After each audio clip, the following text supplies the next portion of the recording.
Ok. Ahí dice, ajá, que se está, ya se está grabando. Muy bien.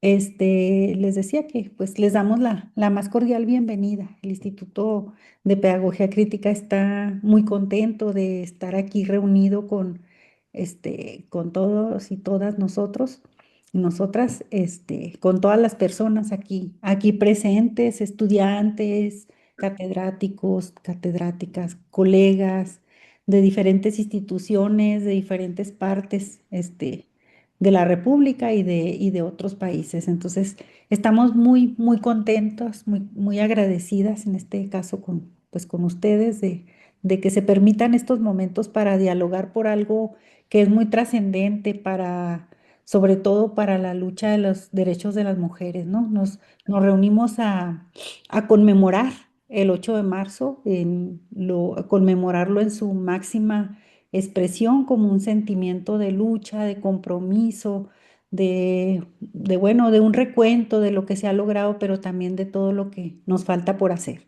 Estamos muy contentas en el instituto, todas las personas que le integramos para, para dialogar aquí con ustedes. Tenemos un programa, pues que lo hacemos desde nosotros como institución con nuestras posibilidades, pero bueno, pues con todas las ganas de seguir reflexionando y de seguir generando acciones, ideas que permitan avanzar en la lucha por las cuestiones de género.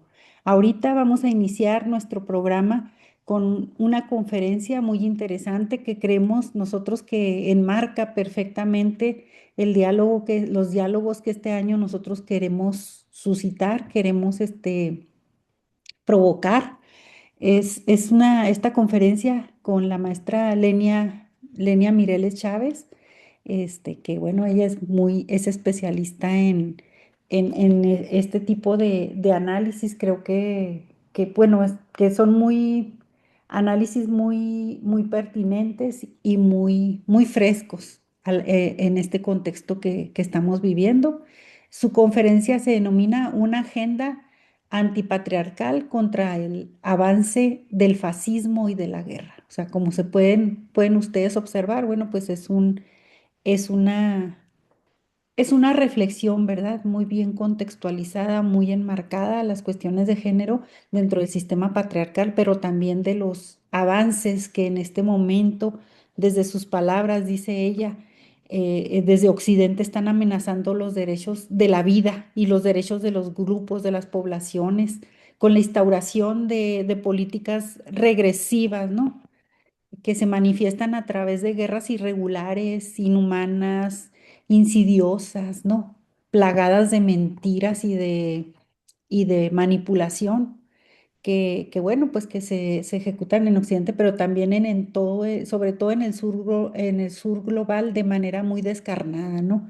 Lo vemos a través de la imposición supremacista, del racismo, de un patriarcado que se unge cada vez más a través de las políticas en algunos gobiernos, sobre todo de América Latina, donde se apuesta pues a que jóvenes, esos electorados jóvenes eminentemente antifeministas, justifiquen agresiones sexuales contra mujeres, niños, niñas y toda una población, ¿no?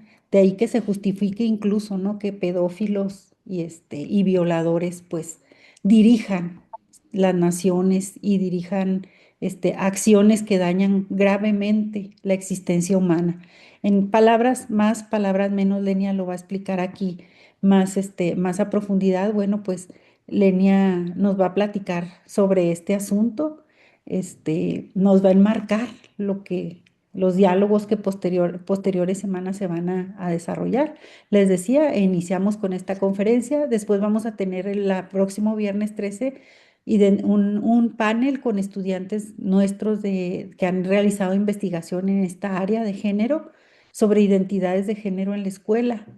Son estudiantes de maestría y doctorado que van a compartirnos sus hallazgos y van a dialogar en torno a identidades de género. Posteriormente, el viernes 20 vamos a tener otro conversatorio con catedráticas del Instituto de Pedagogía Crítica sobre el denominado Entre Surcos y Fronteras, vulnerabilidad de género en la vida de jornaleras agrícolas. El 27 nos vamos ahora sí que con catedráticos, hombres, varones y estudiantes del instituto que han estado trabajando el asunto de las masculinidades críticas, tratando de plasmar una perspectiva sobre esto para las nuevas generaciones. Como se fijan, bueno, pues está enmarcado en esto que Lenia define agenda antipatriarcal, ¿no? Más o menos en ese sentido se enmarcan los diálogos. Y para cerrar, bueno, pues con broche de oro tenemos una conferencista, vamos a cerrar hasta abril con una conferencista de lujo invitada a nuestro instituto, la doctora Giovanni Guerrero McManus, especialista en estudios feministas y decoloniales, que bueno, pues nos va a dar una aportación, nos va a provocar con aportaciones más innovadoras. Ya para no restarle más tiempo a esta conferencia interesante que, como les comentaba, pues enmarca muy bien lo que estamos viviendo. Le vamos a dar la palabra a Lenia. Lenia es maestra, su formación es en música, física, tiene posgrado, pero su posgrado es en pedagogía crítica y en estudios culturales. También tiene una especialidad en estudios de género. Y bueno, pues ha estado incursionando como docente Lenia en diferentes áreas de la historia de la música, filosofía del arte, en su faceta más como música, pero como académica, bueno, en el instituto y en otras instituciones ella ha participado en todas las áreas, sobre todo que tienen que ver con el asunto de género, del contexto político, del análisis desde una perspectiva marxista crítica, etcétera. Entonces, no me alargo mucho, Lenia, en tu currículo ni tampoco interfiero tanto en el contenido ya de tu conferencia. Te damos la palabra, si te parece, tenemos aproximadamente unos 50, 55 minutos y al final establecemos una ronda de diálogo pues, con el público, que sería pues muy interesante compartir opiniones. Entonces, Lenia, bienvenida y te damos la palabra. Adelante. Muchas gracias, Sandra, y gracias a todas las personas que nos acompañan hoy.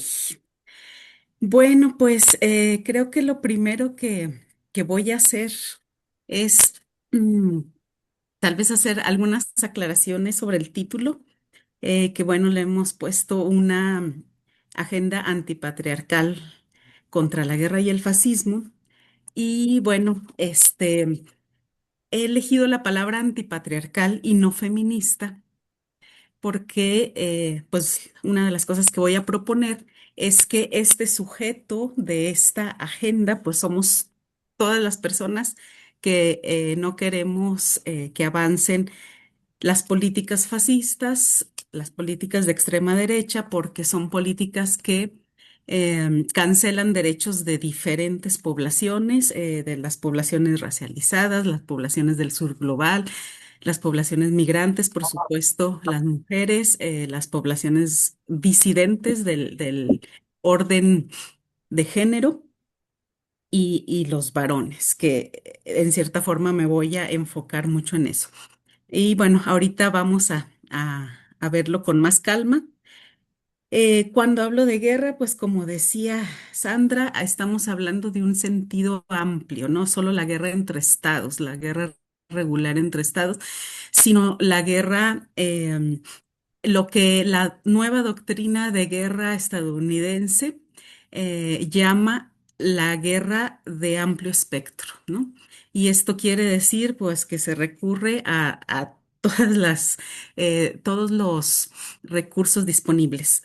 Por supuesto, guerra informativa, guerra informática, pero también, pues, procesos de paramilitarismo, de narcoparamilitarismo, que pues sabemos que azotan a nuestro país, pero también a otros varios lugares del sur global, al Congo, a Sudán, pues en Medio Oriente, en diferentes momentos hay un gran problema paramilitarismo que pues los medios hegemónicos llaman el extremismo yihadista, ¿no?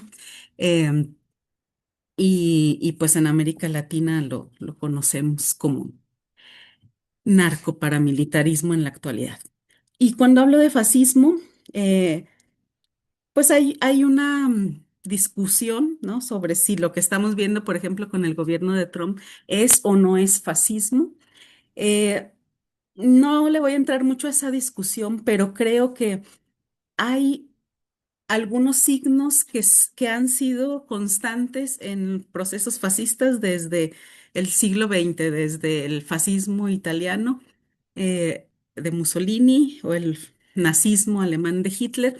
Y me voy a enfocar, o bueno, uno de esos factores es la política económica, que el fascismo tiene una política económica de transferir riqueza pública, riqueza privada salarial, eh, riqueza comunal en países como el nuestro, donde hay propiedad comunal, incluso riqueza privada de pequeños propietarios, transferirla a los caudales privados de una oligarquía a través de contratos gubernamentales, de privatizaciones, etcétera. Eso hizo Hitler, eso está haciendo Donald Trump. Además, ya sabemos, el autoritarismo de Estado, las fuerzas represivas, el uso de las fuerzas armadas del Estado para reprimir a la población, como lo estamos viendo con el ICE, y bueno, pues el liderazgo autoritario, aparentemente autocrático, pero este líder autócrata pues es siempre la cara visible de un gobierno privado, ¿no? En estos casos. Ok, ¿por qué voy a, bueno, voy a empezar ya propiamente con el trabajo y voy a leer algunas secciones, ¿sí? Voy a defender la tesis que para contener el avance de los fascismos es necesario priorizar en la agenda del proyecto político antipatriarcal, o sea, los feminismos, los movimientos LGBTIQ+, los movimientos contra el abuso a las infancias y los movimientos de las masculinidades no patriarcales, impulsar una agenda de deconstrucción no solo de los roles y estereotipos de género, porque creo que en eso ya vamos avanzando, muchos hombres ya van avanzando también en eso, sino sobre todo eh, de deconstruir o de analizar y desmontar las prácticas cotidianas a través de las cuales se construyen esas masculinidades patriarcales, porque son, o sea, no son discursos, ¿no? Muchas personas, pues no queremos ser machistas ni patriarcales, pero estamos inmersos en un hábitus de prácticas cotidianas que nos que organiza todos los espacios sociales como espacios jerarquizados. El feminismo es un movimiento de movimientos, ¿no? Y es muy diverso. Está desde el feminismo clásico ilustrado de origen europeo hasta los feminismos de coloniales latinoamericanos, los feminismos negros, afroestadounidenses o afrocaribeños, los feminismos indígenas, etcétera. Es un movimiento diverso y tiene pues 200 años luchando por los derechos de las mujeres y hemos avanzado mucho sin duda, ¿no? En nuestro país, por ejemplo, hace 30 años que se están creando, bueno, que se crearon las instituciones de protección de los derechos de las mujeres o de impulso, y se han creado instituciones de protección como centros de justicia para las mujeres, etcétera. Pero hoy en día estamos ante un límite, ¿no? La realidad nos está planteando un límite. Las compañeras que trabajan en las instancias municipales de las mujeres intentan, por ejemplo, proteger a mujeres que están en situación de violencia y se topan con el crimen organizado que está infiltrado en los gobiernos, en las policías que son a las que tendrían que recurrir para protegerlas, ¿no? Estamos viendo que en relación pues a este problema que se le ha llamado crimen organizado y que yo le voy a llamar paramilitarismo capitalista, pues hay se han intensificado las desapariciones, no solo de mujeres, sino de niñas y de niños, también los asesinatos y por supuesto, pues hay desaparición de hombres jóvenes por diversos procesos, entre ellos el reclutamiento forzado. Entonces estamos ante un problema grave. Em, Las ideologías conservadoras y de derechas, junto con la narcocultura o la cultura mercenaria, retroalimentan esta nueva ola de violencia patriarcal que se imbrica con procesos colonialistas de despojo capitalista. Y no debemos subestimar, porque actualmente en el sur global un número muy importante de hombres ha devenido narcoproletariado. eh, o soldados de fortuna, ¿no? Como vemos en Colombia, que hay muchísimos mercenarios que se han quedado sin trabajo conforme se han ido desmovilizando a los grupos armados y ahora andan buscando trabajo en otros países y en otros continentes. Em, y también, pues, trabajando para contratistas que proveen soldados a los ejércitos regulares, como lo vemos, pues, en Ucrania. Hay un autor pues muy connotado sobre el tema de las masculinidades que es Raewyn Connell y él ha dicho lo siguiente: se vuelve necesario poner a circular una conciencia crítica respecto a la violencia de género, donde la ciudadanía tenga noticia de que los efectos distópicos y cotidianos del derramamiento de sangre en el país no se deben únicamente a pugnas entre grupos criminales, sino también a la obediencia ciega profesada socialmente hacia las demandas de las masculinidades hegemónicas. Em, Hemos visto que sabemos que hay procesos de desplazamiento forzado en nuestro país, muchas veces de comunidades indígenas y campesinas. Quizás la mayoría de ellas habitan en zonas de interés minero donde hay yacimientos minerales o petrolíferos. Y cuando, bueno, los periodistas que han entrevistado a estas personas desplazadas en Chihuahua, en Chiapas, en Guerrero, en Michoacán, cuando se trata de las comunidades indígenas, lo que refieren es que la principal razón para desplazarse es el reclutamiento forzado, ¿no? Entonces, eso es interesante porque también sabemos que el crimen organizado ha tenido dificultad para penetrar, por ejemplo, a las comunidades zapatistas o a las autonomías de Cherán en Michoacán.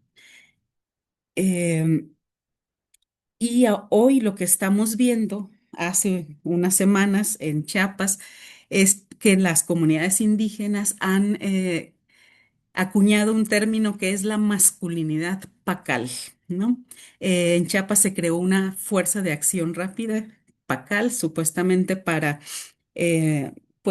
contener el avance de la criminalidad armada.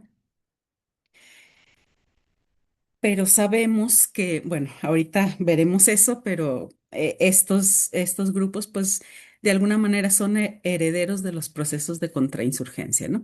Entonces, se creó esta fuerza pacal y hoy lo que dicen las mujeres de Chiapas es, tenemos un problema, porque si el narco no logró penetrar a nuestras comunidades, ahora este paradigma de masculinidad de las fuerzas especiales pacal sí está resultando atractivo para algunos hombres jóvenes de nuestras comunidades y eso está rompiendo nuestros lazos comunitarios para resistirnos a los procesos coloniales, ¿no? Entonces eso me parece interesante y digno de tomarse en cuenta. Creo que para pensar esta problemática y mm, crear condiciones para que se sumen a este sujeto antipatriarcal los varones, es necesario que reconsideremos o revisemos dos conceptos muy fundamentales de la teoría feminista. El primero es el patriarcado y el segundo es la violencia de género. Porque hasta ahora el patriarcado se ha definido únicamente en términos de la subordinación de las mujeres con respecto a los hombres, o más precisamente, en en términos de un sistema compuesto por múltiples dispositivos materiales, procedimentales, legales, simbólicos, que se articulan de forma compleja en las diferentes escalas de la vida social y producen un orden político estratificado donde el acceso al poder, eh, es decir, a la posibilidad de transformar la realidad, y por lo tanto el acceso a factores materiales y simbólicos de bienestar se facilita para los varones adultos cis heterosexuales y se dificulta para el resto de las personas, para las mujeres, los disidentes de género y pues los adolescentes, las adolescentes, jóvenes, niños, etc. Por supuesto, además, esta jerarquización pues está atravesada por las diferencias de clase y las jerarquías raciales del orden colonial en el que vivimos. Entonces, bueno, por supuesto no es lo mismo, la forma cuando decimos se facilita el acceso a los bienes materiales, por ejemplo, para los varones, obviamente hay una diferencia entre aquellos que son propietarios de medios de producción o de capitales financieros y los que viven de su trabajo diario, ¿no? Pero hay esa diferencia de género. Entonces, creo que esta concepción del patriarcado desestima la importancia que tiene en la estructuración y reproducción de este sistema del patriarcado, la violencia que ejercen los varones adultos y también en muchas ocasiones las mujeres sobre las niñeces, los niños, las niñas, las niñas y las adolescencias. Generalmente, bueno, en un primer momento en el contexto familiar, pero también en las escuelas, también pues en el barrio, pues. Y también ha subestimado el efecto que tiene en la reproducción del orden patriarcal las violencias que ejercen unos hombres contra otros para disciplinarse mutuamente en la obediencia a los mandatos de la hombría.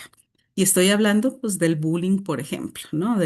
Que es una experiencia pues constante a lo largo de la vida y que tiene sus em, mm, diferencias en los discursos, ¿no? Porque a los chicos el bullying muchas veces tiene que ver con, pues, retarlos o desafiarlos a hacer cosas que se supone que deberían hacer los hombres o castigarlos porque no las hacen, etcétera, ¿no? Eh,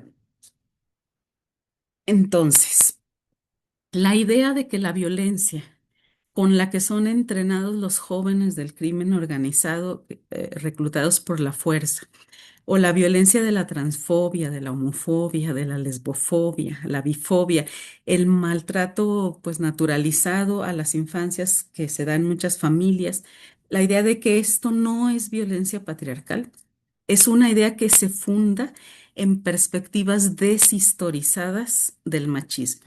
Es decir, que no ha tenido en cuenta la historia de cómo la empresa colonial, iniciada en el siglo XVI con la invasión europea a nuestro continente, transformó el orden patriarcal para subsumirlo en el sistema mundo. Porque el orden capitalista, que es la base material de la sociedad moderna, se fue desarrollando a la par que la heterocisnorma. No estamos diciendo que el capitalismo haya creado el patriarcado, obviamente. Que el patriarcado haya creado el capitalismo, pues no, aunque sí hay que decir que emergen al mismo tiempo en la historia los sistemas de estratificación social basados en la explotación y los sistemas patriarcales. Eh, Actualmente hay muchos estudios sobre esto em, y sabemos que las sociedades neolíticas llegaron pues, a producir excedentes que les permitieron hacer obra pública, em, pues tener cierta tecnología, arte, etcétera. Estoy hablando de la región de Levante del Mediterráneo, ¿no? De mm, Irak, Irán, Palestina, esta zona. Em, eh, eh, ahí hay Entonces, muchas. eh, investigaciones sobre esto y vemos pues que hubo un tiempo muy largo, como de 1000 años, en los que estas sociedades, pues no hay rastros de guerra, ¿no? Y en las excavaciones arqueológicas no hay rastros de una diferencia jerárquica entre los géneros. En los entierros fúnebres no hay como estas diferencias, pero tampoco diferencias de clase. O sea, no hay tumbas así súper lujosas y otras que no tienen nada. Tampoco hay casas muy grandes y otras pequeñas. Em, entonces, es interesante, ¿no? Ver cómo estas sociedades pudieron ser igualitarias, producir em, excedentes. Estoy buscando aquí el nombre de una de estas ciudades, pero si no, ahorita se los pongo por ahí. Eh, pero una de ellas en Anatolia llegó a tener hasta 10.000 habitantes, ¿no? Entonces nos damos cuenta de que eran sociedades complejas y pues ahorita todo indica que hubo una invasión de pues, sociedades patriarcales nómadas que venían de las estepas del sur oeste de Asia, o sea, de lo que hoy son las estepas rusas, pero que además estos grupos que son el grupo étnico Yamna, previamente habían migrado desde el extremo oriente o lo que los europeos llaman el extremo oriente, ¿no? Entonces, que hubo una invasión de estos grupos y eso fue lo que patriarcalizó a esas sociedades y lo que las estratificó. Esto quiere decir que al mismo tiempo ocurren estos procesos de jerarquización de clase y de género. eh, Quiere decir que no son naturales y pues yo no me atrevería a decir que uno es la causa del otro, ¿no? Sino que surgen al mismo tiempo y se han venido desarrollando simultáneamente. Estos procesos de patriarcalización se dieron en diferentes momentos según la región. Por ejemplo, en Europa Central se dieron hace 3 milenios más o menos, no, hace 6 milenios, perdón. Y en nuestro continente, la hipótesis es que bueno, no se sabe por qué hubo patriarcalización. Se conocen evidencias, por ejemplo, en los Andes argentinos de sociedades no patriarcales de 1500 años antes de nuestra era, pero pues evidentemente había también sociedades patriarcales con pues la sociedad mexica, por ejemplo, ¿no? Entonces, no sabemos muy bien cómo fue ese proceso, pero hay que tomar en cuenta que hoy en día todavía hay grupos originarios de América del Norte y de América, Mesoamérica y América del Sur, que no tienen un orden patriarcal como el occidental. Algunos no tienen orden patriarcal, pero otros tienen unas formas distintas de patriarcado y digo distintas porque como conservan formas comunitarias de trabajo, hay división sexual del trabajo, pero estas formas comunitarias permiten eh, pues hacer como comunidad en caso de que haya miembros de la comunidad que quieran violentar a otros, ¿no? Entonces es una forma distinta, que no es como la nuestra donde vivimos en familias nucleares y si hay procesos de violencia, las personas violentadas pues están ahí encerradas en su casa, ni quien se entere y hasta pensamos que son cosas privadas y no nos debemos meter. Y entonces pues se da pues, se dificulta enfrentarse a la violencia desde el aislamiento de las familias nucleares, ¿no? Bueno, entonces creo pues que nuestro concepto de patriarcado tiene que considerar que el orden patriarcal tiene varios sujetos a los que bueno, vamos a definirlo a través del concepto de violencia de género, asumiendo que Toda opresión tiene fines de explotación de algún tipo y que toda opresión o dominación pues se tiene que establecer a través de la violencia, ¿no? Entonces, por eso el concepto de violencia de género nos ayuda. Hasta ahora se ha entendido que la violencia de género es la que ejercen los hombres contra las mujeres. Algunas definiciones incluso afirman, es la violencia que se ejerce contra las mujeres por el solo hecho de ser mujeres.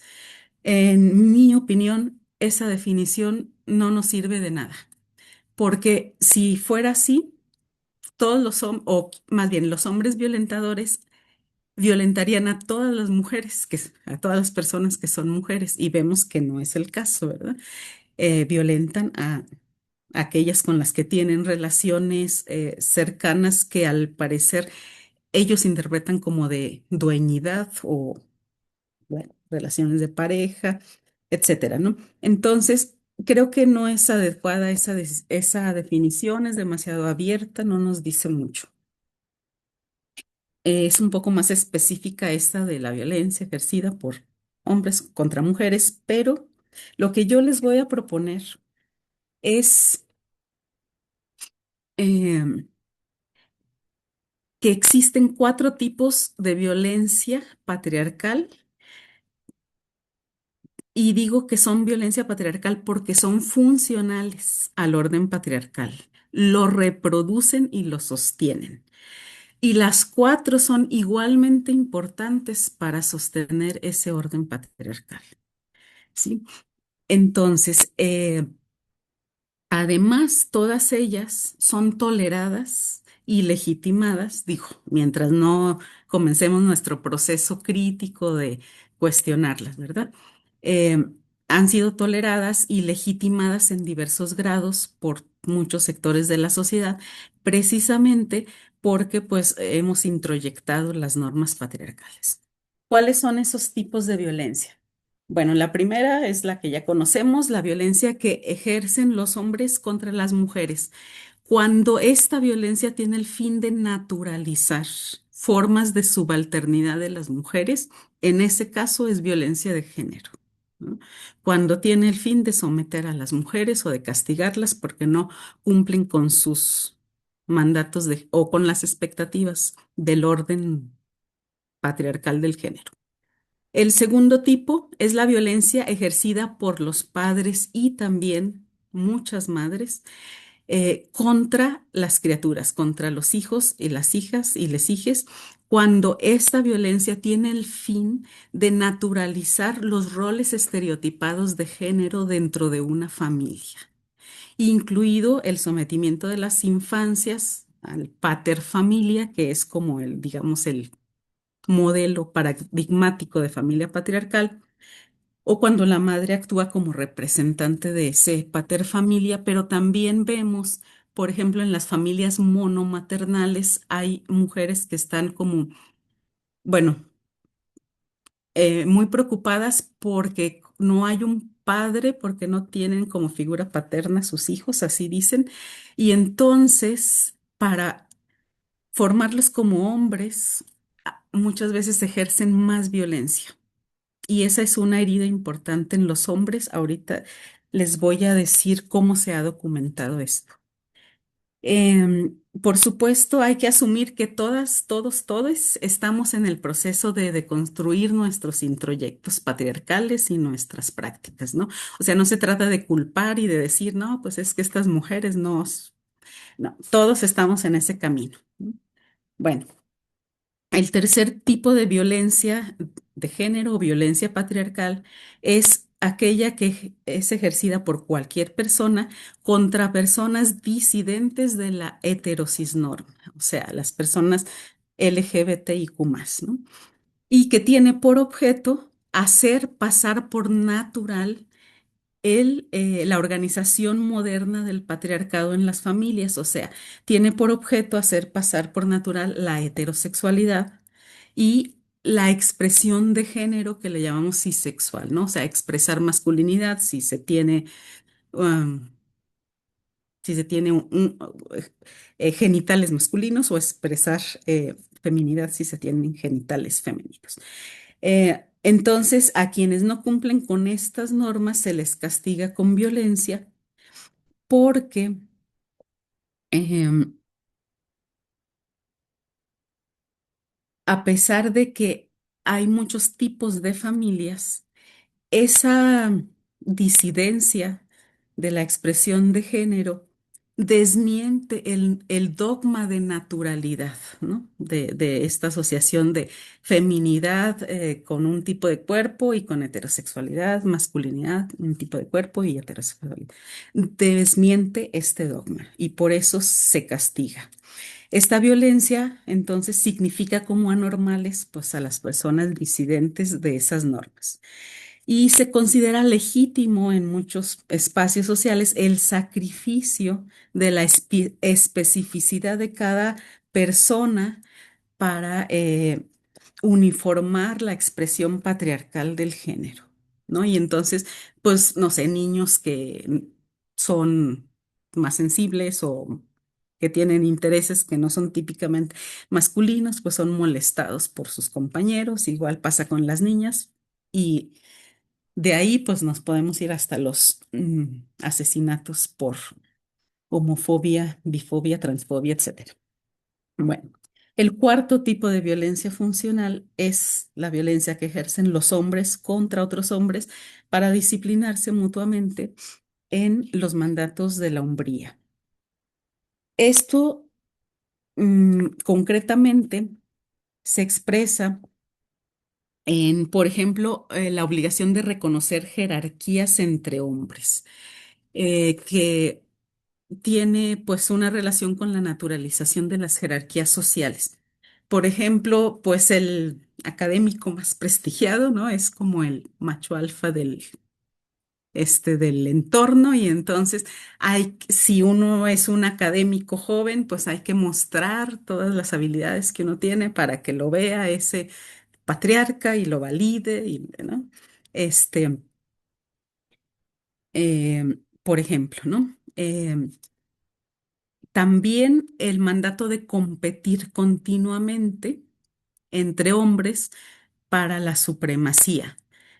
Que bueno, esto pues varía mucho según los valores de cada comunidad, etcétera, ¿no? Pero, por ejemplo, competir por ser el más rico, ¿no? O competir, si estamos, por ejemplo, en el contexto de un partido político, pues por ser el que suba más en la jerarquía. O si estamos en un contexto donde la medida de masculinidad es el número de mujeres con las que se han tenido relaciones sexuales, pues co- competir por eso, etcétera, ¿no? Em, y además, el entrenamiento o el condicionamiento de los hombres a tolerar este tipo de violencias contra ellos y negar los efectos dañinos que tienen en ellos y que se manifiestan a veces en una inhibición o incluso en una incapacidad de establecer relaciones auténticamente intersubjetivas con otras personas por estar defendiendo la investidura masculina, ¿no? O la investidura de superioridad. Y eso pues impide una relación auténtica con el otro, ¿no? Y esto quiere decir que se sustituye al yo por el self, o sea, por la autorrepresentación del yo. Em, mm, y esto pues obstaculiza la construcción de relaciones pues más sanas, más satisfactorias, etcétera, ¿no? Eh, Esta pérdida de la capacidad intersubjetiva es causada por un proceso de cosificación de los hombres que ocurre en el proceso de su entrenamiento para poder cosificar a otras personas, o sea, para poderlas someter. Em, Cada uno de estos tipos de violencia, digamos que tiene un sujeto que la ejerce, que a veces pues, son eh, toda la sociedad, como en el caso de la violencia contra la población LGBTIQ+. y a veces pues es uno muy específico, ¿no? Y además los sujetos que padecen estas violencias pues están atravesados por más de una a veces, ¿no? Digo, el típico ejemplo, si una mujer es mujer y además es lesbiana, pues ahí hay dos tipos de violencias funcionales, ¿no? Em, entonces, lo que quiero insistir es, los cuatro tipos son necesarios para reproducir el patriarcado. Por eso son violencias de género, por eso son patriarcales y por eso necesitamos desarticular los cuatro tipos de violencia, no solo la violencia contra las mujeres o contra la comunidad diversa. Bueno, déjenme hago una pequeña pausa. Ahora, otro tema que me gustaría explorar es qué efectos tiene la configuración patriarcal de nuestra sociedad en la forma en la que entendemos el poder y la política e incluso el Estado. Eh, por supuesto, o bueno, yo no pienso y invito a todo mundo a no pensar que los hombres sean explotadores o dominadores por razones genómicas. Obviamente, eso no es así. Em, Además, no todos los hombres dominan ni explotan. Hay muchos que sí tienen capacidad de relacionarse intersubjetivamente y que buscan, o sea, no solo que se lo propongan, sino que simplemente mm, emocionalmente rechazan las relaciones de violencia y dominación. Eh, por otro lado, tampoco quiere decir que el capitalismo colonialista haya engendrado al patriarcado moderno como algunos intelectuales descoloniales afirman temerariamente, ¿no? Que dicen que el patriarcado lo trajeron los españoles. Creo que sí había patriarcado antes. Eh, pero lo que es cierto es que el sujeto canónico, ¿no? O sea, el sujeto, digamos, modelo del patriarcado moderno, o sea, del patriarcado capitalista colonial, es el mismo sujeto de la masculinidad moderna. Es el mismo sujeto, pues porque inicialmente los únicos que eran sujetos eran los hombres, ¿no? Entonces, pues la subjetividad masculina se construye, pues es el mismo proceso de construcción de la subjetividad moderna. Son el mismo sujeto en un inicio. Y conforme las mujeres hemos ido ocupando el lugar de sujeto en algunos espacios, pues nos vamos integrando a esa misma dinámica y muchas veces a reproducir las mismas formas de relación eh, no solo violenta, sino ahorita vamos a ver de concentración de poder, ¿no?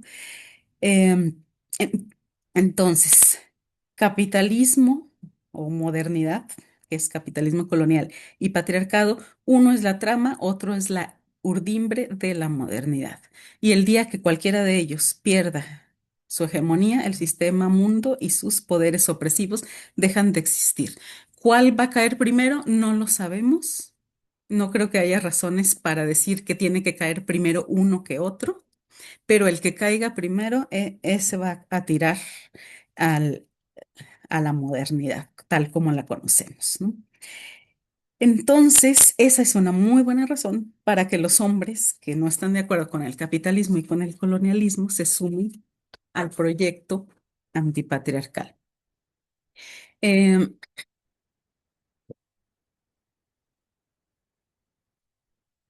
Ahora, estas formas de masculinidad, pues también tienen que ver con el ejercicio de poder, ¿no?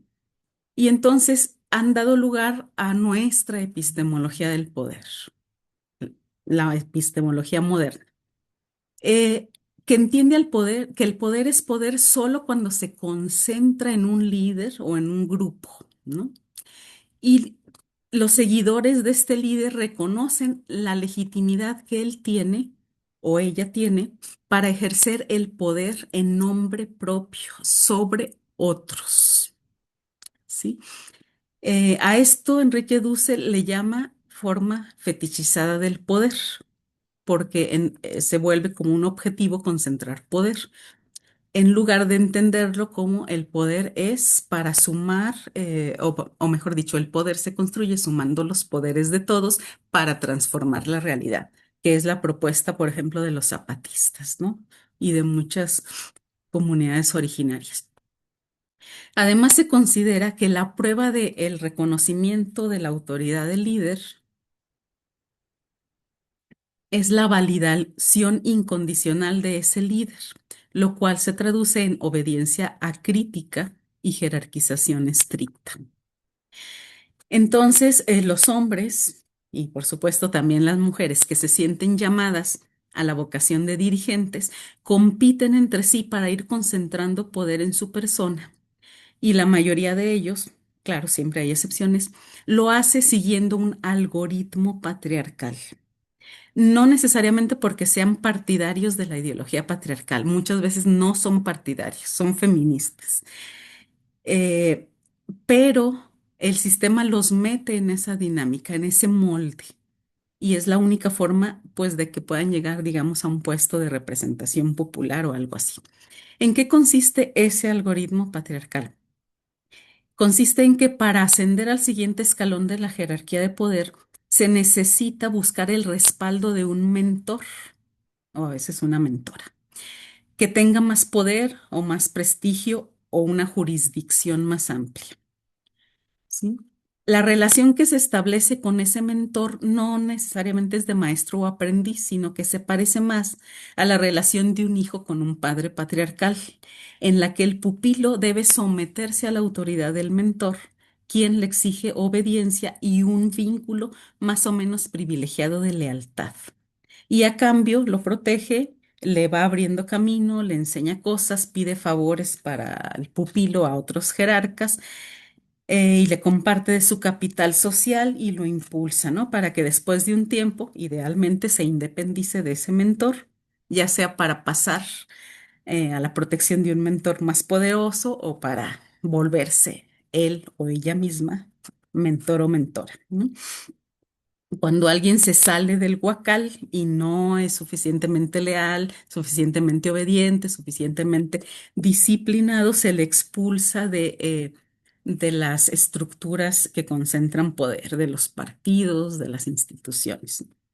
Los mentores por lo general tienen más de un protegido y entonces los que son hermanos en mentor construyen un bloque de poder desde el cual se enfrentan a otros bloques, compiten y ejercen violencia política contra los otros bloques. Lo vemos cotidianamente, ¿no? Eh, por eso, contrariamente a las propuestas de algunas teóricas que dicen, o también algunos teóricos que han dicho, no deberíamos llamarle patriarcado porque las prerrogativas que la mayoría de los hombres tienen actualmente, pues están muy lejos de las que tenían los paterfamilias romanos, ¿no? Eh, pero, y entonces dicen deberíamos llamarle androcracia, androcentrismo, etcétera. Pero yo sí soy partidaria de llamarle patriarcado por esto que acabo de decir, ¿no? Por este algoritmo eh, de construcción de las estructuras de poder. Eh, Yo, en lo personal, considero que el principal mecanismo de reproducción del orden patriarcal es la violencia que se ejerce entre hombres para disciplinarse en las reglas del patriarcado, que son las mismas normas de la jerarquización moderno occidental. Y esto tiene sus efectos en los procesos revolucionarios de la izquierda. Mm, Porque esta forma de organizar el poder, que ya de por sí pues, exige adhesión, sumisión, respeto a la jerarquía, etcétera, cuando las revoluciones se ven amenazadas por el imperialismo desde afuera y desde adentro, pues se cierra filas en torno al líder revolucionario, ¿verdad? Y entonces, al cerrar filas, todavía se vuelve más estricta la prohibición de crítica, ¿no? Es de negar las contradicciones internas, evadirlas, no discutirlas nunca, porque se supone que socavan la unidad y el consenso, etcétera, y que se debilitan las revoluciones. Pero esa forma de cerrar filas, pues ocasiona conductas autoritarias, violentas, represivas, con muchas víctimas inocentes, que luego son las que, pues, dirán, pues, que se derroque a este líder revolucionario, porque es la única forma en la que yo voy a poder salir de la cárcel o mis familiares van a poder salir de la cárcel. Entonces es un peligro para las revoluciones también. Em, Además, como estas formas patriarcales coloniales de poder implican una baja tolerancia a los disensos, em, eso va haciendo que se desperdicie, bueno, que se saque a las personas que tienen ideas un poco por fuera de las expectativas y que a veces o que hagan críticas importantes que podrían aportar, pero se les saca del grupo para que no rompan la unidad y se pierde conocimiento, ¿no? Se pierde la posibilidad, pues, de construir conocimiento de las contradicciones de los movimientos sociales. Mm, y esto tiene otra consecuencia que no nos conviene, que es que, pues, como entendemos el poder como el poder concentrado en un individuo o individua, por ejemplo, los representantes populares, los gobernantes, y no hay un ejercicio realmente colectivo de poder horizontal. No hay forma de bajar del puesto a los que ya pusimos ahí cuando no hacen lo que dijeron que iban a hacer, ¿verdad? No podemos revocarles sus puestos fácilmente y entonces, o no podemos cuestionarlos para que corrijan pues, su actuación, ¿no? Cuando están traicionando los acuerdos que tenían con sus votantes.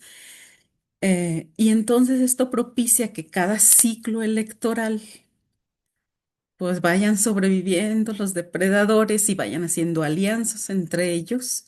Y esto pues favorece los procesos de corrupción, de clientelismo, etcétera, ¿no? Em, y a propósito de la corrupción, pues sabemos que el poder para algunos hombres, no para todos, por supuesto, pero para algunos que buscan el poder, es un factor de satisfacción del ego, ¿no?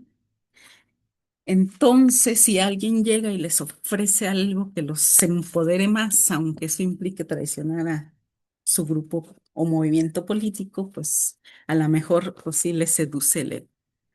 También ocurre con las mujeres, por supuesto, insisto, eh, es la forma de política que tenemos en la actualidad. Y es difícil incluso para las mujeres que intentan escapar a esas dinámicas y también hay hombres que lo intentan, por supuesto, pero no, pues es difícil salirse de la dinámica porque es el sistema, ¿no? Em, bueno, em, hace 10 años, voy a volver un poco al asunto de ahora de la narcoviolencia, ¿no? Hace 10 años, Sayak Valencia, 12 años, ya señalaba. Todo argumento a favor de erradicar la violencia criminal debe tener en cuenta que esta es uno de los valores estructurales de la axiología heteropatriarcal y, por lo tanto, las estrategias para combatir la violencia criminal, la narcoviolencia, deben hacer énfasis en un análisis crítico de la construcción del género masculino con sus especificidades en México. Eh, en México tenemos una larga historia de violencia contra insurgente que en algunas regiones alcanzó proporciones genocidas, desde los 65, 70. Es una violencia imperialista, pero también una violencia de colonialismo interno, porque favoreció a la acumulación de tierra por parte de caciques locales. Eh, pero esta violencia, que es capitalista e imperialista, tiene como condición de posibilidad, tuvo como condición de posibilidad la subjetividad supremacista patriarcal. Entonces, pues ahí vemos a los militares orgullosos de haberse impuesto en nombre del Estado, haber desarticulado las guerrillas, asesinando o desapareciendo gente, ¿no? Pero además, esa subjetividad es producto de estos tipos de violencia, porque la violencia paramilitar mm, es terrorismo contra la población y el reclutamiento forzado, pues también, y produce efectos traumáticos en los niños y en los varones que se ven expuestos a esta violencia. Y cuando esos efectos traumáticos no se reconocen o no hay como un aparato conceptual para pensarlos, pues a veces se reproduce la violencia de forma transgeneracional, ¿no? Igual que ocurre con la violencia familiar. Mm, Hay investigaciones sobre las motivaciones que tienen los jóvenes para unirse al narcotráfico, que nos muestran que muchos de ellos se unen, o son los testimonios que han recogido los investigadores e investigadoras, se unen para contar con el poder de las armas y de un grupo armado que pues los proteja y los ayude para vengarse, pues un número significativo de ellos ha dicho, o para proteger a su madre y sus hermanos de la violencia que ejerce el padre, o para vengarse del padre. Y estos mismos testimonios los recogían hace 10 años en el Congo con los niños soldados, ¿no? Entonces, también las investigadoras feministas tienen años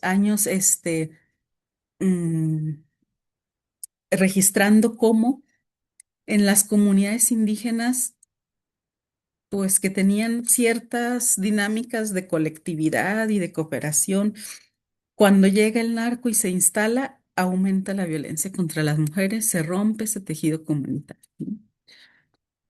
Entre otras cosas, porque el narco, pues, les da a sus trabajadores el privilegio pues, del dinero, del salario, privilegio al que no pueden acceder la mayoría de las mujeres.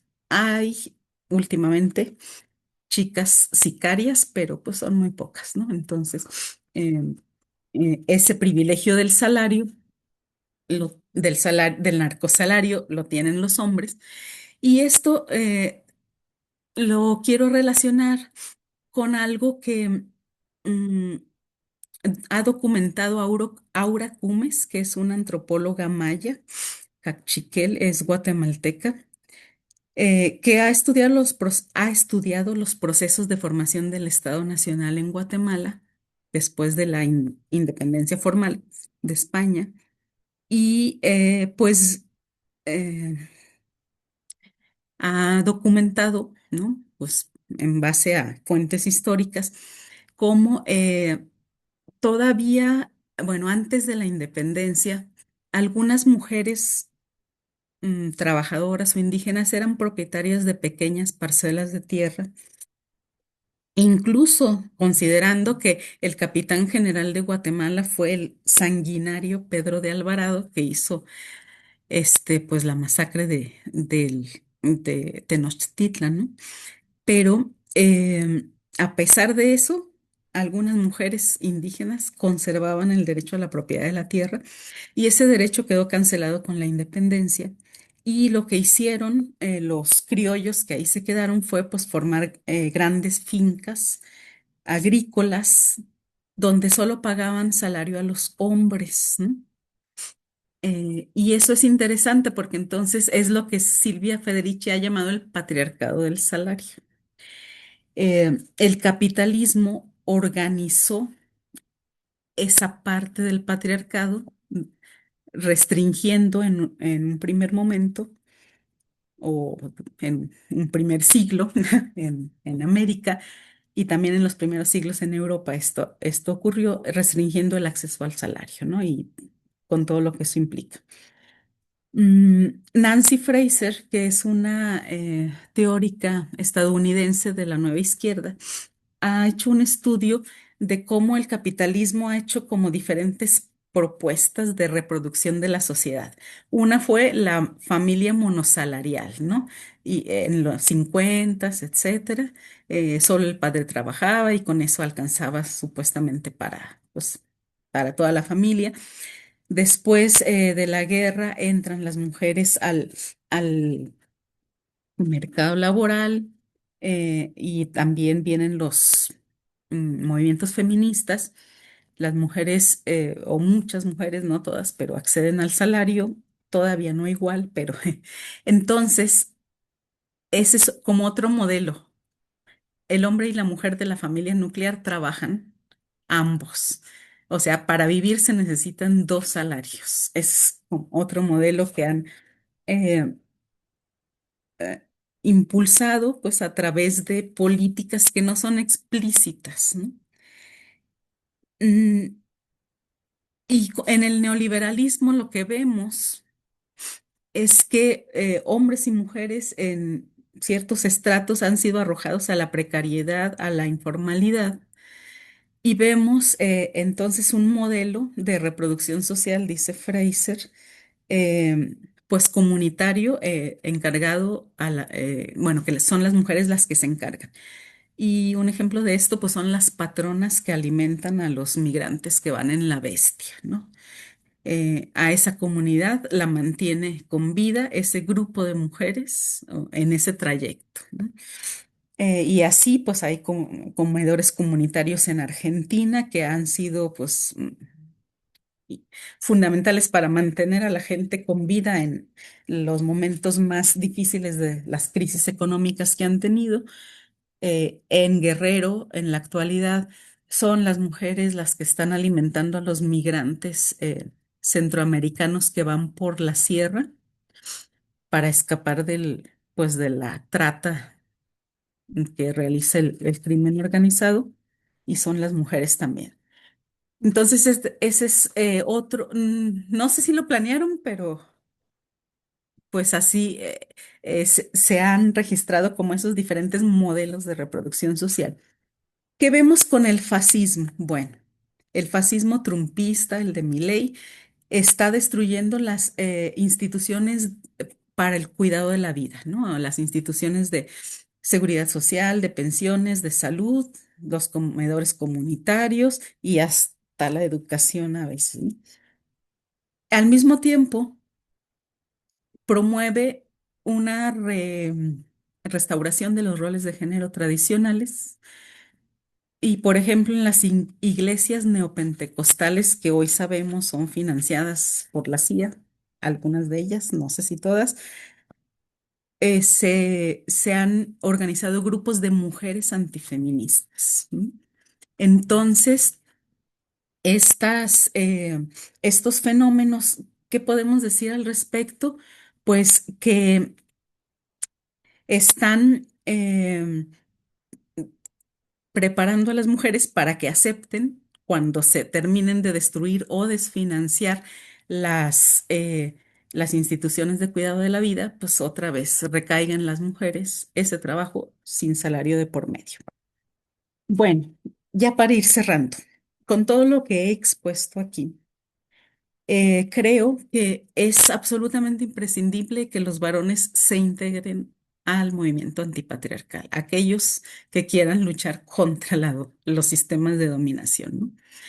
Em, y no es necesario que lo hagan como muchas veces les hemos pedido desde el feminismo, cuestionando sus privilegios, porque creo que para eso hay un paso previo para poder cuestionar los privilegios, y es el paso de cuestionar los daños que el patriarcado ocasiona a los hombres y a las relaciones de los hombres con otros hombres significativos, como sus hijos, por ejemplo, ¿no? O sus padres.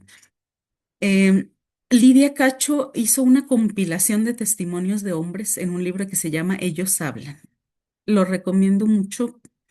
Tiene testimonios muy diferentes, desde el hijo de un militar de alto rango, feminicida, que vio cómo mataron a su madre y cómo el padre encubrió el crimen, el hijo de un intelectual de izquierdas que ejercía un maltrato emocional soterrado y no sé cómo decirlo, ulterano.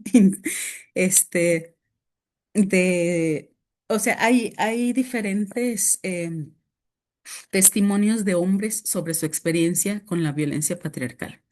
También recomendaría mucho la lectura de Bell Hooks que se llama El deseo de cambiar.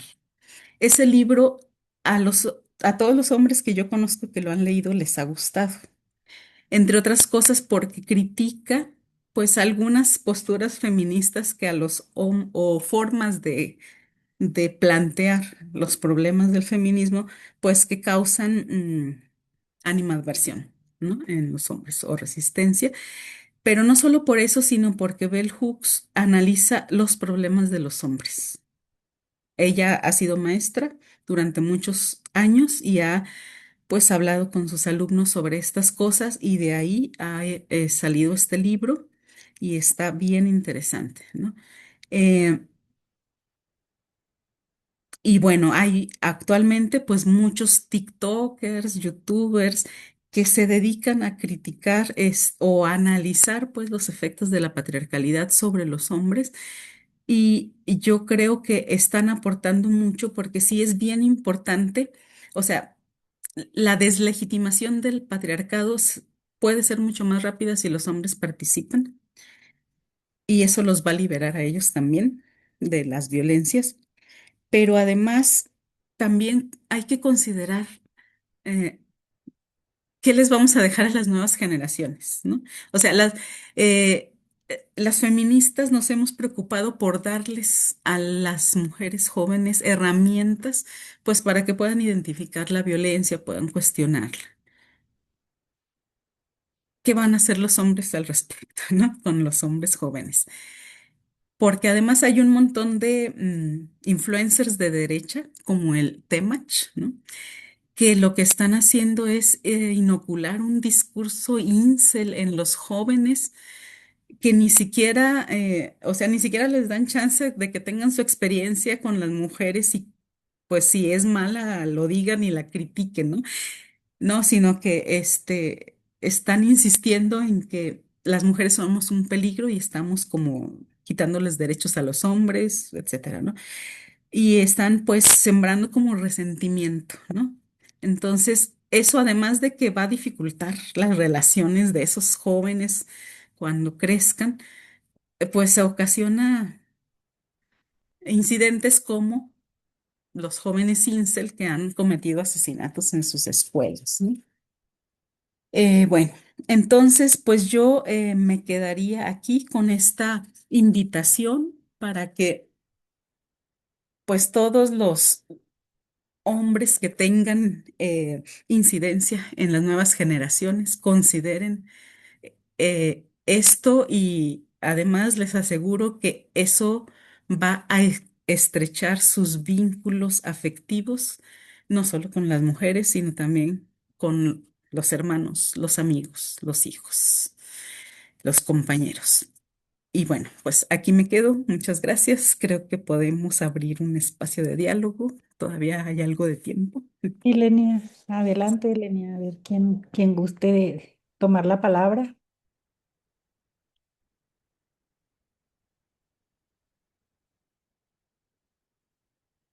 Nora, está levantando la mano. Adelante, Nora. Si gustan Bueno, abrir, que abran su micrófono, ¿no, Lenia? Cada quien el que guste ir participando para que se haga como más dialógico. Sí, adelante. disculpe que tenga la cámara cerrada, pero si no se me corta la señal porque acá anda lloviendo demasiado. No hay problema. Sí, buenas noches a todas, todos y muchas gracias, maestra Lenia, por su conversación. Y bueno, tengo yo algunas más que dudas, como cuestionamientos o problematizaciones o como diría mi maestro Luis, a lo mejor son provocaciones. Este, Fíjese que ahorita que usted estaba comentando esa parte, no sé, esa es una apreciación. Mi proyecto de investigación no va hacia allá, hacia a otro lado, pero veo que la masculinidad patriarcal, esta es una provocación, le digo, o sea, tendría yo, desde lo que usted nos compartió, entonces sería que la masculinidad patriarcal es una construcción social frágil de la virilidad con base en esta mirada fascista. Esa es una pregunta. Ahora, efectivamente los hombres están obligados a demostrar su masculinidad y sobre todo en México, y bueno, no quiero hablar específico de Chihuahua, pero en la parte norte, la masculinidad patriarcal como un constructo frágil que considero que se ha venido construyendo porque también al sistema le conviene, ¿no? De esta estructura social, ¿cuáles serían los riesgos en las diferentes esferas de la vida cotidiana? Desde el papel de la exclusión y la negación del feminismo, de no ser mujer, no ser bebé o no ser homosexual, porque bueno, es algo que a ellos les puede, ¿sabe? Sobre todo cuando hay alguien que es una jefa mujer y él es el subordinado, hacen este ejercicio de exclusión y negación. Y mi tercera pregunta sería, usted mencionaba sobre la opresión, que es una forma de violencia. Pero entonces, ¿cuáles serían esos mecanismos de violencia institucional que están impactando en la transformación del tejido social desde el racismo, el heterosexismo, el clasismo y la xenofobia? Porque, bueno, le comparto que yo diario viajo en el transporte colectivo y comúnmente entro al vagón de los varones. Y este ejercicio de la masculinidad frágil la veo muy, muy cercana, de hecho, y le llamo masculinidad frágil porque el sistema fascista es lo que ha querido venir a generar. No estoy muy de acuerdo en la postura de en la narcocultura o la cultura del narco desde su propuesta, derivado de que he vivido muy cercana a esa parte desde los grupos de defensa de las comunidades indígenas en los estados. Pero bueno, no la comparto, pero eso ya sería otra posición. Muchas gracias. Gracias, Nora. A ver, el segundo punto era lo de la masculinidad frágil, el tercero de las expresiones, cuáles eran las expresiones específicas de violencia institucional. Recuérdame el primero, por favor. Le comentaba yo que la masculinidad patriarcal, de acuerdo a lo que usted nos hizo el recorrido, entonces es una construcción social frágil de la virilidad en donde los hombres están obligados a demostrar su masculinidad y qué impacto tiene en la transformación del tejido social. Gracias. Bueno, el feminismo ha hablado de masculinidad frágil cuando mm, los, digamos, la expectativa de superioridad se ve contradecida o contradicha por la realidad, ¿no? O sea, por ejemplo, cuando este, por ejemplo, lo que dices, ¿no? Cuando la mujer es la jefa, ¿no? Surge una inseguridad en algunos varones o cuando la esposa gana más, etcétera. Yo creo que lo frágil no es la masculinidad, sino ahí lo que es más bien la masculinidad patriarcal construye la autoestima de los hombres de forma frágil, que es como muy vulnerable a estas cuestiones. O sea, no que sean frágiles ellos, y obviamente no que vayan a dejar de ser hombres, sino que se sienten mal, ¿no? Y entonces es una vulnerabilidad emocional del, pues, de la autoestima. Y es pues otra razón, ¿no? Como para rebelarse contra esos mandatos. Eh, Hay que decir que a las mujeres pues podemos cometer muchas o caer en muchas situaciones que contradicen las expectativas de género y nadie va a cuestionar que seguimos siendo mujeres, ¿verdad? Pero entre los hombres sí se cuestionan ellos mismos que dejan de ser hombres por, no sé, por comer verduras, por ejemplo, ¿no? Por comerse la ensalada. Em, ¿Cuáles son las expresiones de violencia institucional? Híjole, pues hay muchas, ¿no? O sea, pienso, por ejemplo, los muros de acero que están rodeando los edificios de gobierno o para las marchas del 8 de marzo, pues es una clara expresión de ello, en el sentido de que no solo representan, ¿no? Pues la realidad de la relación del Estado con las mujeres que exigen justicia y el Estado se tapa los oídos, pone sus muros, eh, pero también para estos muros, pues re- producen un imaginario sobre las feministas como un grupo peligroso, ¿no? Y entonces hay que proteger el espacio público de los desastres que puedan llegar a causar. Y lo que yo decía esta mañana es, a ver, ¿por qué no les cierran el espacio público? Pues a los que participan en feminicidios, o sea, en violaciones, a los jueces que dejan libres, ¿no? Que son más peligrosos para la sociedad.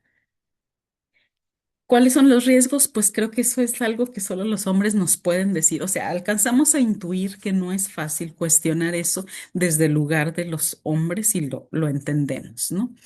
Es una ruptura de pactos, es convertirse pues en un sujeto que ya no va a tener las credenciales de la masculinidad patriarcal y entonces pues tiene que hacer su comunidad política de otro tipo de hombres, ¿no? Y creo que sí están surgiendo comunidades políticas de hombres que buscan construirse otro tipo de masculinidad, pero pues eso es algo que solo ellos nos pueden decir, ¿no? O sea, a qué dificultades se enfrentan y pues pensar en cómo se pueden apoyar mutuamente para enfrentarlas o incluso pues solicitar apoyo, ¿no? De otros sectores de la población, por supuesto.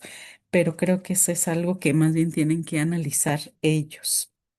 Hay muchas cosas que no sabemos y las feministas no podemos saber sobre la experiencia patriarcal de los hombres, solo los hombres pueden analizarla para poder entenderla pues comunicarla al resto de la sociedad.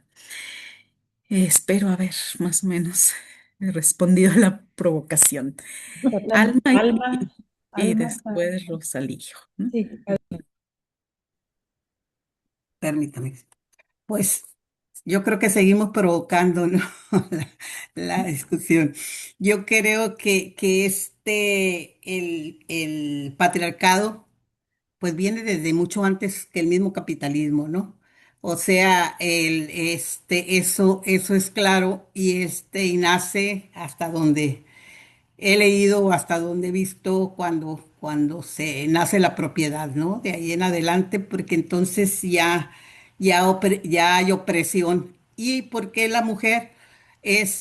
Bueno, pues ahí el hombre, cuando las herramientas y todo eso de casa se hace de bienes, y por ahí va. No voy a ir muy adelante en esto. Ahora, yo siento que el patriarcado no es tan fácil erradicarlo uniéndonos los hombres y las mujeres. Yo creo que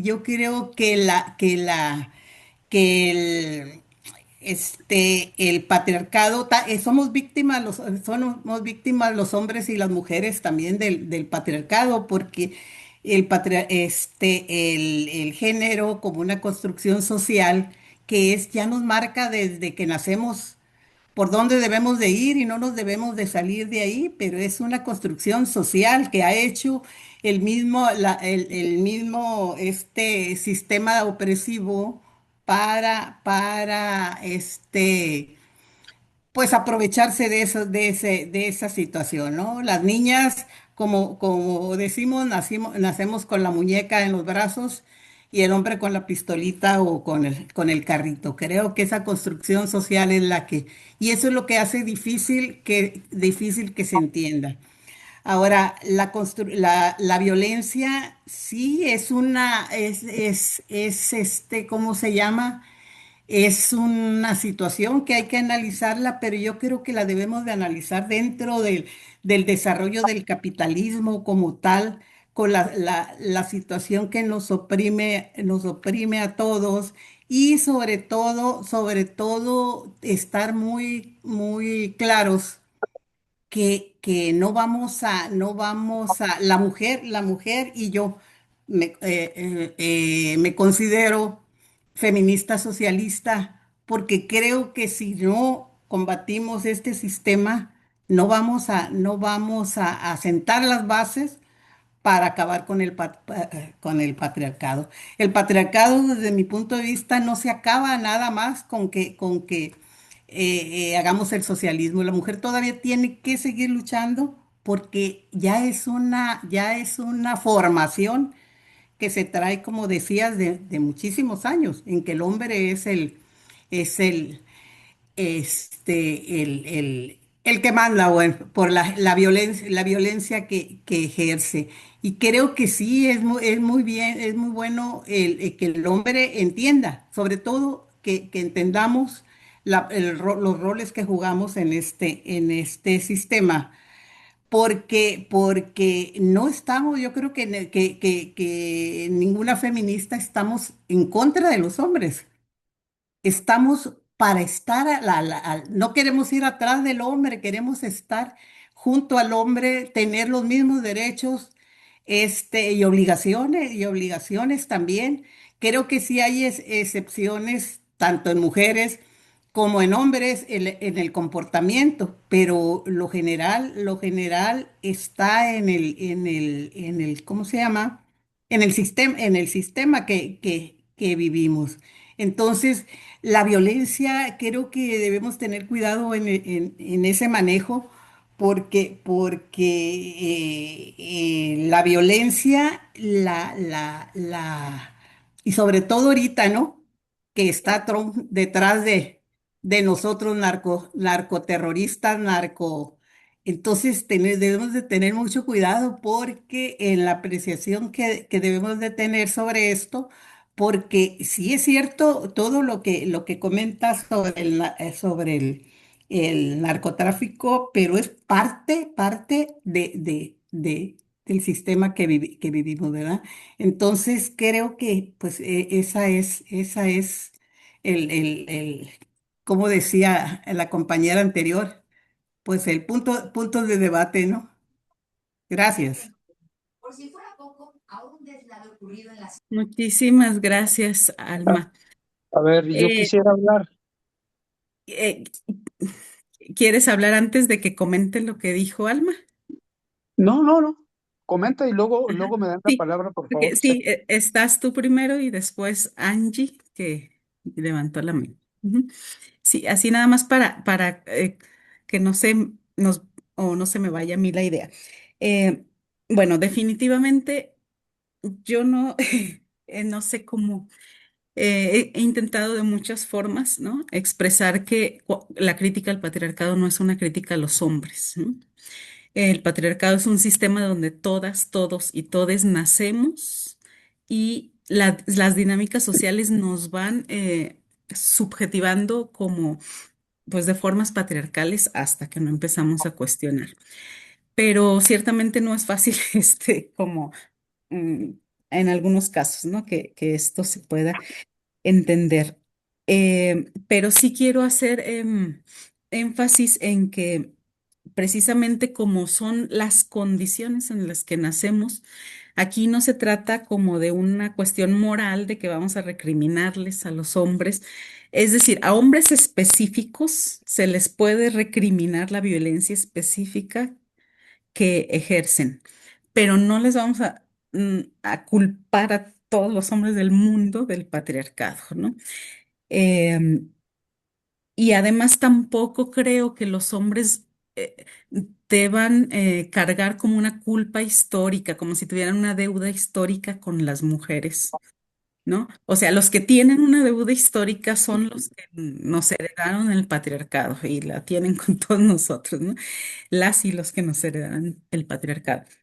Em, Ahora, otro punto que quería comentar también es que a veces las prácticas en las que, las formas de relación en las que nos educamos pueden propiciar una naturalización de la violencia o todo lo contrario, porque también hay hombres que jamás han cuestionado teóricamente al patriarcado, pero que no son violentos ni opresores ni nada de eso, ¿no?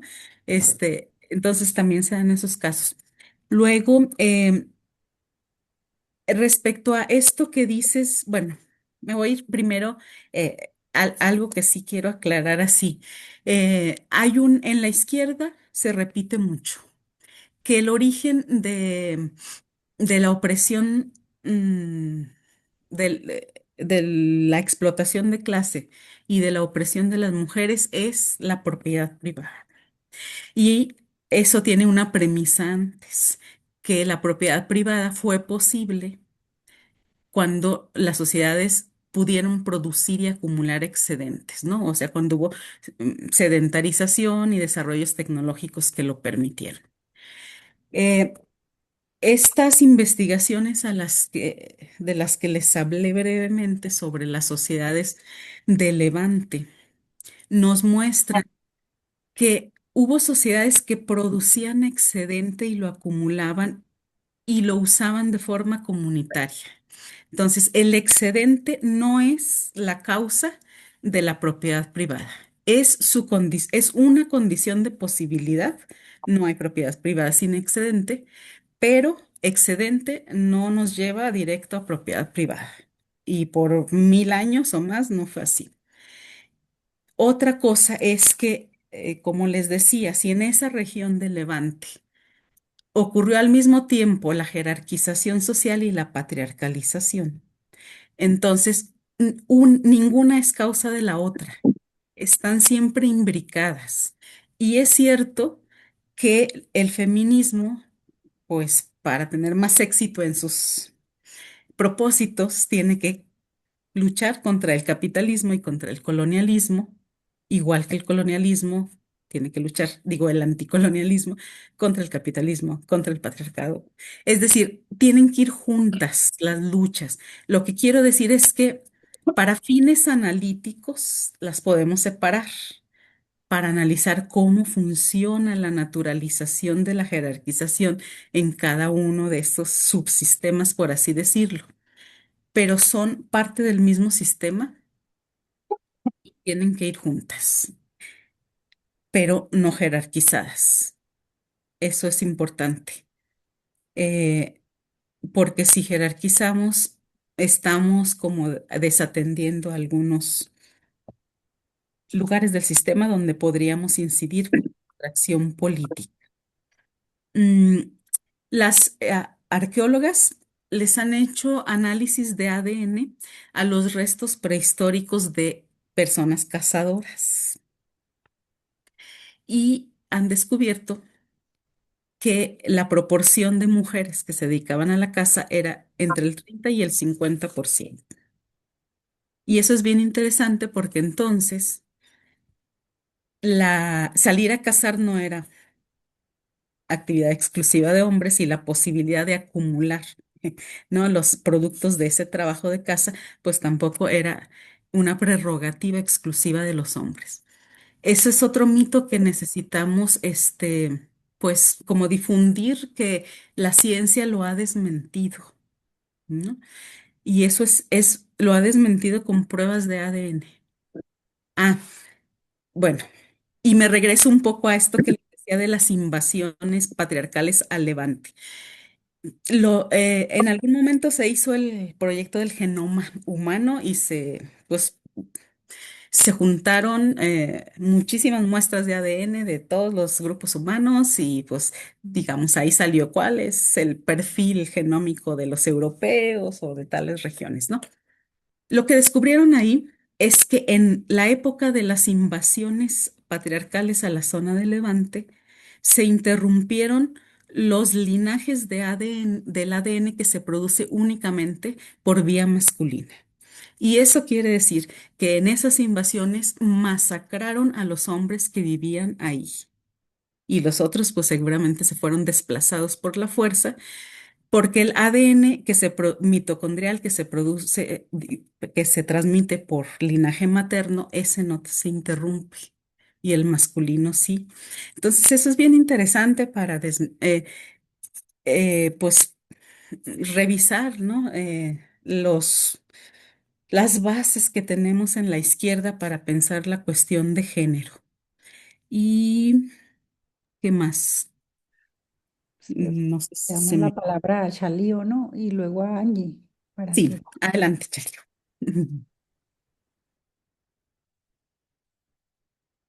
¿Puedes abrir tu micro?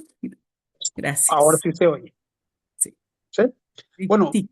muchísimas gracias por permitir algunas reflexiones muy interesantes. ¿Qué, qué puedo decir? Difícilmente se puede estar en desacuerdo en el llamado que se hace desde el feminismo para desmontar las prácticas autoritarias y despóticas, sobre todo en la política, que es imprescindible para los varones modificar nuestra práctica política. Ese es uno.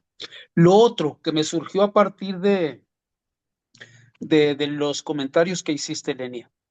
¿Qué cae, aunque no somos pitonizos, pero qué caerá primero, el patriarcado o el capitalismo? El patriarcado es mucho más antiguo que el capitalismo y yo creo que lo trascenderá. ¿Por qué razones? Algunos de los países que hicieron una revolución de carácter socialista no eliminaron el patriarcado. O sea, ni en la Unión Soviética, ni en Cuba o en Vietnam, en Corea del Norte. O sea, lo que hemos visto ahí es consolidación de liderazgos fuertes masculinos. Bueno, ahora, el motivo de esta plática, entre otras, era una agenda antipatriarcal contra el fascismo y la guerra. La guerra es un fenómeno muy viejo, viejísimo, pero nunca como ahora ha adquirido los caracteres que nos acercan a un apocalipsis nuclear.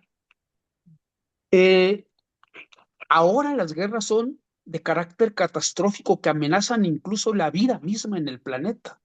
Y estamos sometidos a un chantaje extremo de las grandes potencias nucleares, principalmente de los Estados Unidos. Y aquí tendríamos que trazar una equidistancia entre neoliberalismo, fascismo, etcétera. No es lo mismo, pero en algunas cosas se parecen mucho. ¿Qué es el neoliberalismo? Entre otras cosas, son muchas cosas. Un patrón de acumulación por desposesión y despojo y una serie de cosas, pero para el tema que nos convoca esta charla es una estructura industrial, militar, tecnológica, mediática, para reorganizar la guerra y la violencia. Entonces aquí, y también tendríamos que preguntarnos, ¿cuáles han sido o cuáles fueron o son las condiciones para el ascenso del fascismo? Y lo vimos en Alemania, y lo vimos en Italia y también lo vimos en la España franquista, la lucha contra la República.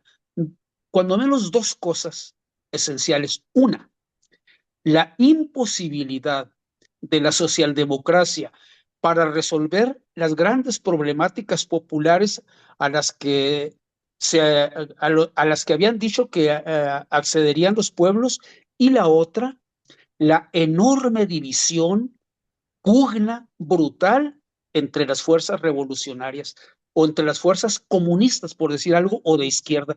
Eso pasó ahí y esto como que debe de alertarnos a todas y todos los que participamos en la actividad política para también bajarle tres rayitas a nuestro rollo en ocasiones con pretensiones de conocer la verdad absoluta para, para impedir ya está pues en marcha, pero el acceso al poder de la ultraderecha fundamentalista que desemboca en el fascismo.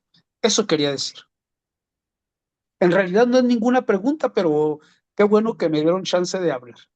No, sí, porque planteas algunas cuestiones interesantes que, pues que vale la pena como hilar un poco ahí. Así, lo voy a hacer rápidamente. ¿Cuál cae primero? O sea, estoy de acuerdo em, en que el capitalismo puede caer sin que caiga el patriarcado, ¿no? Que el patriarca, pero también estas divisiones, o sea, el patriarcado es tan antiguo como el esclavismo, ¿no? Para ponerlo como en términos de categorías marxistas, o sea, pero lo que sí estoy, eh, bueno, creo que las sociedades explotadoras de cualquier tipo caerán cuando caiga el patriarcado, o sea, caerán juntas, porque son parte de un mismo fenómeno. No son una causa de la otra, repito, pero van juntas. Pero sí, lo más probable es que pase el capitalismo y sigamos siendo patriarcales porque pues vamos un poco atrasados en esa agenda de despatriarcalización, ¿no? Y decía hace rato Alma que es difícil trabajar juntos, hombres y mujeres, por supuesto, es difícil. Mm, Hay muchas mujeres que han dicho pues que los hombres hagan su trabajo cuando consideren que lo necesitan. Nosotras no tenemos por qué. Pero bueno, yo desde mi lugar de maestra, que tengo pues cierta incidencia en quienes van a ser maestros, creo que es como mi deber intentar invitarles, ¿no? Intentar dar herramientas para esto, pues tal vez de algo sirve.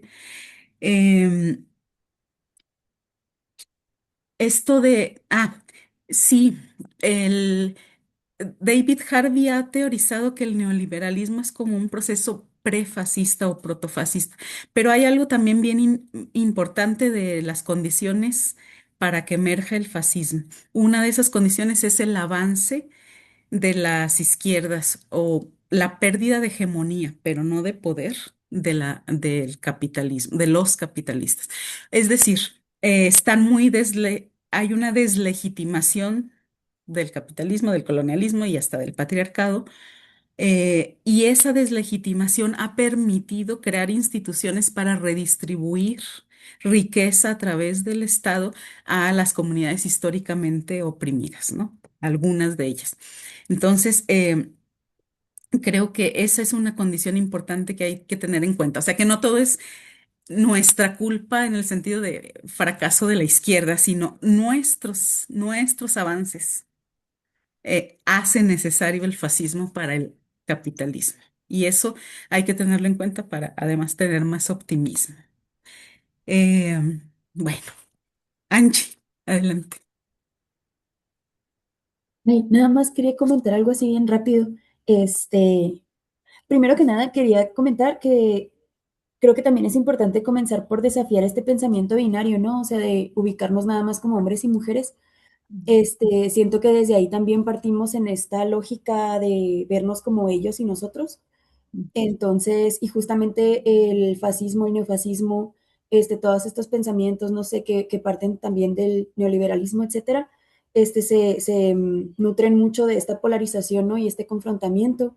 Entonces, creo que de aquí también nos beneficiaría mucho darle lectura al libro de Bell Hooks, el que nos mencionó, el del deseo de cambiar, porque también nos confronta mucho a las mujeres, incluso a quienes no nos identificamos necesariamente como mujeres o como hombres, pero sí nos hace mucho el darnos cuenta de el papel que hemos desempeñado en perpetuar esta orden patriarcal en nuestros familiares hombres. Y creo que sí, no a lo mejor para culpabilizarnos, pero sí para responsabilizarnos y darnos cuenta de que también somos parte de esta perpetuación y de este mismo lógica patriarcal, justo para no ver así como de que son los hombres, ¿no? Y es culpa de los hombres, sino para también darnos cuenta y entender la importancia de ser un mismo, como ser un mismo, no sé, ente, una misma población, una misma comunidad luchando contra y no el seguirnos enfrentando unos contra otros. Este, y también sobre esto que decían, hay un estudio bueno, sí, es más bien como una revisión teórica de Enrique Javier Díez Gutiérrez, que justamente habla sobre la educación frente al neofascismo y propone como diferentes pedagogías para abordar como este ascenso del neofascismo, sobre todo en las aulas y en la sociedad. Y justo habla de cómo el neofascismo se nutre del capitalismo y del neoliberalismo, que son como pues sí, porque ahorita hablaba, ¿no? O sea, de cómo el fascismo, no me acuerdo si fue usted, Rosalío, que decía algo así como de cómo llegamos aquí otra vez también, y en este artículo lo aborda también y nos dice que no estamos en el mismo punto, o sea, no es el mismo fascismo que se enfrentó en la década, sí, en el siglo anterior, perdón, sí, justamente porque ahorita estamos operando bajo una lógica neoliberal, este, también tenemos como que ya esta cuestión de las redes sociales y esta manipulación mediática mediante la cual los jóvenes están muchísimo más expuestos a discursos muchísimo más emocionales que no están preparados para debatir, perdón, o cuestionar porque no tienen a lo mejor estas habilidades de pensamiento crítico tan desarrolladas, y porque apelan mucho a esta falta de identidad, ¿no? A estas cuestiones al estar como opuestos, o sea, ellos contra nosotros, o sea, les dan esta identidad, les dan esta de aquí estás seguro, ¿no? Como lo que nos decía la maestra Lenia, ¿no? Que entran a estos grupos criminales por sentirse protegidos, por sentirse parte de. Entonces creo que también esa es parte de luchar como contra esta lógica, de seguirnos viendo como en esta alienación. Y eso era lo que quería comentar. Muchas gracias, Angie. Que- creo que se me olvidó decir algo importante, que es la mayoría de los votantes, o sea, lo que definió la elección de Milei fueron los hombres jóvenes antifeministas, sí lo dije, y los grupos supremacistas blancos, pues también son como supremacistas masculinos y muchos de ellos ahora los están contratando en el ICE. Lo que quiero decir es que no, el patriarcado no es la causa del fascismo, ¿no? Obviamente, pero se nutre o instrumentaliza, ¿no? A la ideología patriarcal para construir su base social. Sí, y sobre esto de no verlos como nosotros y ellos, tienes toda la razón. Y además hay que reconocer que hay muchos avances, o sea, hay muchos hombres que están cuestionando al patriarcado, que están el algoritmo de las redes a veces nos hace ver otras cosas y desde luego es lo que crea la manosfera. El algoritmo crea la manosfera, ¿no?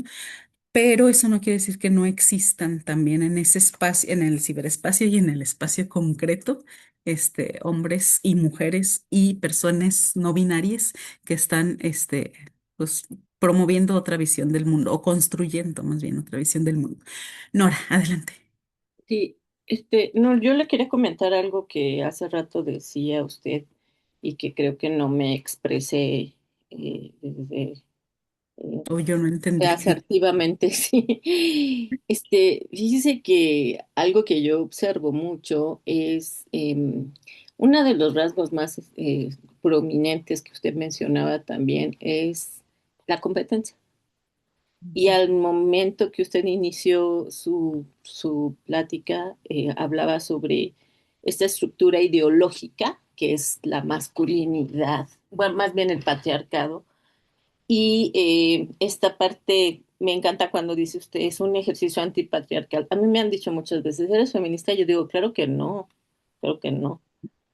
Pero entonces defiendes a los hombres, le digo, defiendo a los seres humanos, porque esta parte de la masculinidad patriarcal, desde el tecnofeudalismo, ha venido a generar desde esta parte, voy a decir una palabra muy complicada para mí, pero esta parte psicótica, pérdida de la realidad, de la corporeidad y del otro.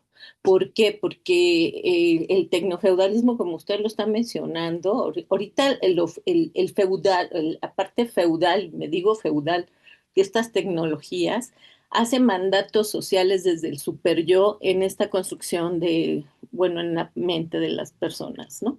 En la subjetividad. ¿Cuántas ventas de ahorita hay una cantidad impresionante de ventas de medicamentos o suplementos que hacen que la corporeidad cambie de acuerdo a este mandato social del superyo. Para mí el superyo es este mandato social de las redes. Entonces, las redes sociales hablan sobre un estereotipo o una forma específica y las mujeres también están ahí metidas, porque hay feminismo blanco, feminismo cimarrón, feminismo. Entonces, esta estructura ideológica desde el rol y desde el modelo ideal que presenta este ejercicio, cuando usted pregunta, ¿qué se va a acabar primero? O más bien, ¿qué nació primero, el huevo o la gallina? Algo así.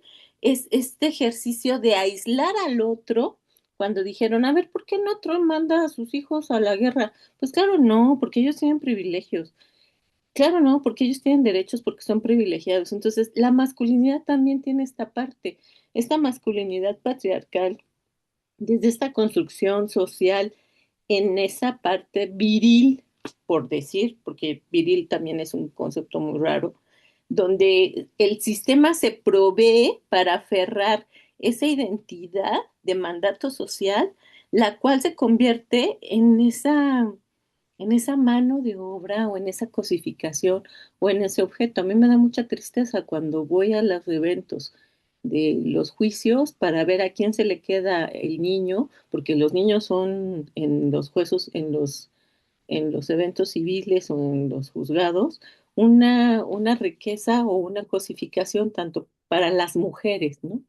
Entonces, las mujeres luego les quitan la autoestima, el dinero, la casa, el hijo a los hombres, y ese también es una estructura patriarcal, señorita Leña. O sea, esa parte de cómo esa mujer se está aprovechando de este ejercicio patriarcal también para poder invalidar al otro, descalificarlo y minimizarlo porque pues no es mujer, no es homosexual, y entonces esta masculinidad patriarcal también, a eso me refería, no frágil desde el punto de vista de la persona, sino frágil en función de este tejido social, esta construcción de tejido social donde los hombres como expresión sexogenérica o los hombres como en este patriarcado, porque no podemos darle la responsabilidad a un hombre de decir, a ver, bueno, ahora tú dime. Creo que es esta parte de la expresión sexual y la expresión genérica que tendríamos que construir entre todos, porque las mujeres también tenemos mucha culpa. Yo conozco a más de tres que les dicen a sus hijos, o sea, mamás, que les dicen, ay, no, mijito, búscate una calladita que no hable, o sea, la mamá. Ay, búscate una que Es, sepa comer, que sepa hacer de comer, que te planche y que te la mamá.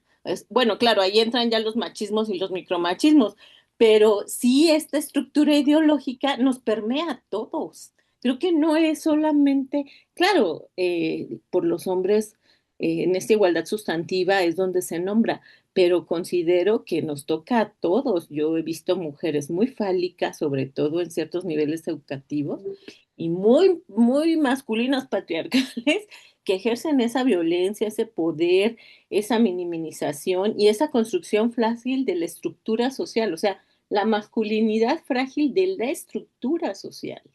Y eso implica eso que dice usted, ese confrontamiento de, pues tengo que ser violento, ni modo, me tocó ser hombre. Pues no, o sea, no. O sea, cómo desde la educación, desde esta comunidad que somos la educación, podemos empezar a reconstruir críticamente esa estructura ideológica que por años nos ha perseguido y pues no lo sé, yo veo que vamos involucionando en esa parte, pero esa era mi precisión. Muchas gracias, señor Tale. gracias. Pues no debe sorprendernos que haya mujeres que reproduzcan el patriarcado, ¿no? Pues cuántos asalariados hay que reproducen la naturalización de la explotación.